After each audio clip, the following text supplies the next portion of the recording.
Mes chers amis, aujourd'hui, je vais vous parler des saints martyrs en France du mois de septembre 1792. C'est une date qui vous parle simplement de la Révolution française. Quand on parle de la Révolution française, pour beaucoup, cela signifie la liberté, l'égalité, la fraternité. Je crois qu'on nous a profondément illusionnés dans ce domaine.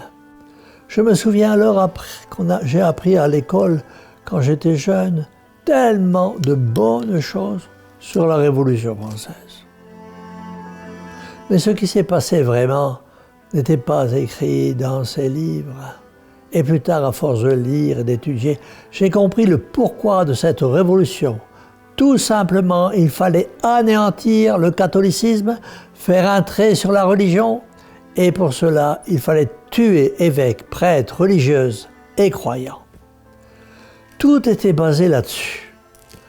La preuve en est quand nous lisons le récit des témoins de ces années de souffrance et d'atrocité, et particulièrement ceux dont je vous parlerai aujourd'hui, de ces martyrs de septembre, un petit nombre canonisé par l'Église.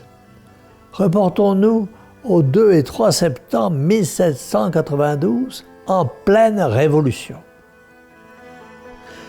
Il était interdit sous peine de mort de pratiquer la foi chrétienne. C'était un crime pour un fidèle de prier, d'assister à la messe, et pour un prêtre d'administrer les sacrements. Sinon, c'était l'exil, la prison ou l'échafaud. La fureur de la Révolution se concentrait alors dans la commune de Paris. Une populace avait été endoctrinée par les organisateurs de cette révolution. Une cohorte de gens guenilles, coiffés d'un bonnet rouge, font un peu partout la chasse aux fidèles et aux prêtres.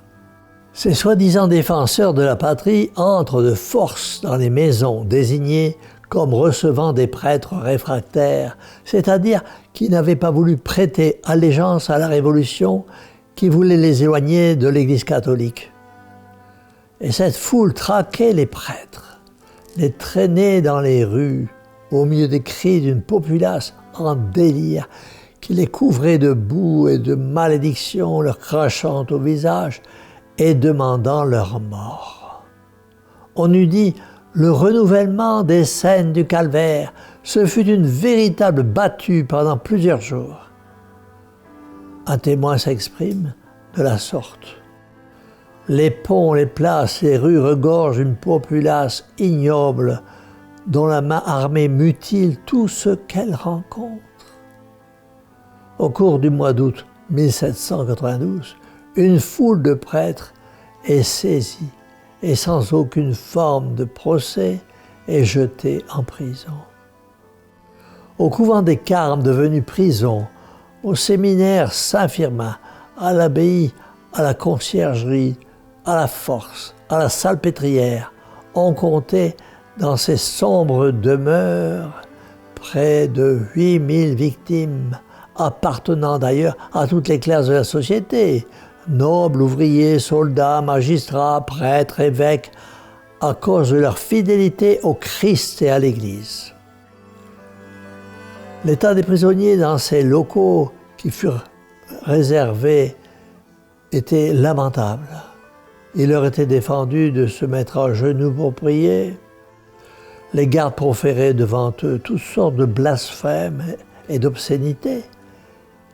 Ils parodiaient les cérémonies religieuses, chantaient la messe des morts. Devant ces tribunaux improvisés autour d'une table couverte de papier, de bouteilles et de verres, des hommes à demi ivres, la réponse des prisonniers était la même qu'au jour des persécutions d'autrefois, aussi touchante, aussi courageuse, aussi sublime. Ils ne se faisaient pas illusion sur leur sort qui leur était réservé. Les actes des martyrs leur servaient de lecture habituelle, et sachant que la commune avait irrévocablement fixé leur sort, ils se confessèrent mutuellement. Il y a un passage du Saint-Évangile dont le souvenir revient naturellement à la mémoire en parlant des victimes de la Révolution. Un jour, notre Seigneur, s'adressant à ses apôtres, « Le disciple n'est pas au-dessus du maître. Ils m'ont persécuté, ils vous persécuteront aussi. » On n'oserait pas dire, mes amis, ce qui se passa dans les prisons de Paris les 2 et 3 septembre 1792, si ces horribles scènes n'étaient entrées dans le domaine de l'histoire. Nous avons ici 2 témoins oculaires indépendants, l'un et l'autre, qui ont relaté les faits. C'est Méhé de la Touche, secrétaire de la commune, et celle de l'abbé Sicard, ce prêtre échappé au massacre. Mes amis, les massacres, vraies scènes de sauvagerie, eurent lieu partout à la fois, journée et nuit de souffrance. Dans les prisons, des centaines de prêtres et de fidèles attendaient la mort avec le calme et le courage des martyrs. Au signal du tocsin, les bourreaux se mettent à frapper à droite, à gauche, sur chaque prisonnier qu'ils rencontrent. À la prison de l'abbaye, 2 ou 3 des nôtres, nous dit l'abbé Sicard, tentèrent de s'évader, tout aussitôt massacrés par une multitude armée de sabres, de piques et d'épées. Il était 5 heures du soir, et quand arriva Billaud Varenne, substitut du procureur de la commune, il fut obligé de marcher sur les cadavres. À la salpêtrière, on immole surtout des femmes, des jeunes filles et des enfants. Le nombre des victimes fut tellement considérable au Châtelet, transformé en prison, que les assassins, trop peu nombreux pour tant d'ouvrages, délivrèrent des voleurs afin d'être aidés par eux. À la prison de la Force, il mourut 160 autres martyrs. Le carnage dura toute la nuit à la lueur sinistre des flambeaux jusqu'au point de joncher de cadavres la cour des prisonniers. On promit au bourreau pour cette lugubre besogne 24 livres. Et l'un d'eux de répliquer « Cela ne fait pas un sou par tête ». 77 prêtres moururent au séminaire de Saint-Firmin.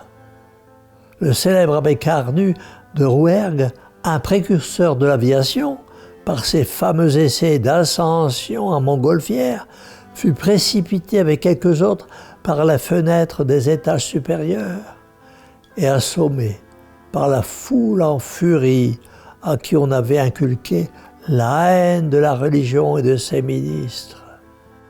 On peut dire, comme il était écrit dans les études religieuses de 1905, la populace était descendue au-dessous du loup, dans les basses couches du règne animal. Nous voilà maintenant le dimanche 2 septembre à la chapelle des Carmes, où il y avait alors 180 prêtres.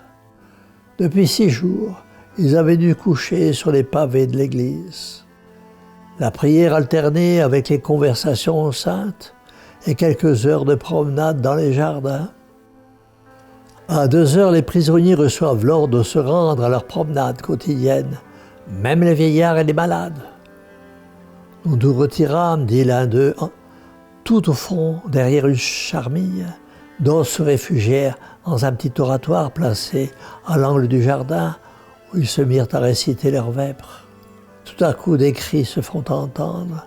C'est la bande de Maillard, surnommé le chef des massacreurs, qui fait irruption chez les Carmes, pour la plupart des jeunes gens recrutés dans les écoles de la débauche. Les massacreurs abattent d'abord à coups de sabre l'abbé Salin, absorbé dans la lecture de son bréviaire, et puis on entendit ce cri.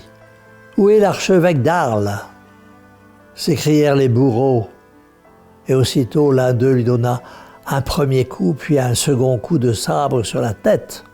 Le prélat, sans rien dire, se contenta de porter la main à ses blessures Mais après un troisième coup, il chancela et les bourreaux le foulèrent aux pieds. Aussitôt, une véritable chasse est organisée dans le parc. Un bon nombre de prisonniers pénètrent dans l'église et se rangent autour de l'autel et se donnent l'absolution les uns aux autres et récitent les prières des mourants. C'est au pied d'autel qu'ils expireront au milieu des hurlements de la foule et après avoir refusé de prêter un serment sacrilège. Une balle atteint Monseigneur de Beauvais à la jambe et le fit tomber parmi les blessés près de son frère, l'évêque de Saintes, qui était déjà mort. Il avait écrit dans son testament depuis quelques semaines « J'institue le bureau des pauvres de Beauvais, mon légataire universel ». 120 prêtres perdirent alors la vie. Quelques-uns, cependant, avaient pu échapper au massacre en franchissant le mur de la clôture. Aujourd'hui encore, à Paris, au couvent des Carmes, nous voyons l'endroit où périrent les victimes de septembre. Leurs ossements ont été recueillis à cet endroit, nous rappelant les catacombes. Après la Révolution, quand Monseigneur Dupanloup célébra sa première messe dans cette chapelle, était encore teintée du sang des martyrs. Mes chers amis, vous comprenez mieux la haine de Dieu et de la religion. Le temps des martyrs n'est sûrement pas encore terminé. À notre époque, la persécution continue. Nous voyons dans de nombreux pays des chrétiens persécutés, humiliés, arrêtés, emprisonnés et assassinés. Dans certains autres, la persécution est sournoise et organisée sous les apparences de la vertu. Mais nous ne laissons pas aller au découragement. Même si nous rencontrons la haine sur notre route, nous savons que parce que le Christ nous l'a promis, que c'est toujours l'amour qui triomphera. Nous qui sommes profondément chrétiens, vivons dans l'amour et semons l'amour autour de nous. Plus que jamais, soyons des témoins de l'amour de Jésus-Christ au milieu de ce monde de misère qui cherche bien souvent la vérité sans la trouver, parce que la vérité, c'est tout simplement Jésus-Christ, notre Seigneur. Mais ce Jésus-Christ, ils ne veulent pas l'accepter, parce qu'il lui a dit « Aimez-vous les uns les autres, aimez les pauvres, allez vers ceux qui souffrent, changez de vie, vivez dans la pureté du corps, du cœur et de l'esprit, acceptez mon évangile. » Mais ce monde, comme au temps de Noé, mange, boit et danse sans vouloir se soucier de Dieu et de ses commandements. Daigne la Vierge Marie, que l'on invoque comme reine des martyrs, nous protéger du mal et nous donner à tous le désir ardent d'être partout et toujours de véritables témoins du Christ, son divin Fils. C'est pourquoi nous disons à cette bonne mère, Mère au cœur douloureux et immaculé, sauvez-nous. Et que la bénédiction du Dieu Tout-Puissant, Père, Fils et Saint-Esprit, descende sur vous tous et y demeure à jamais. Ainsi soit-il.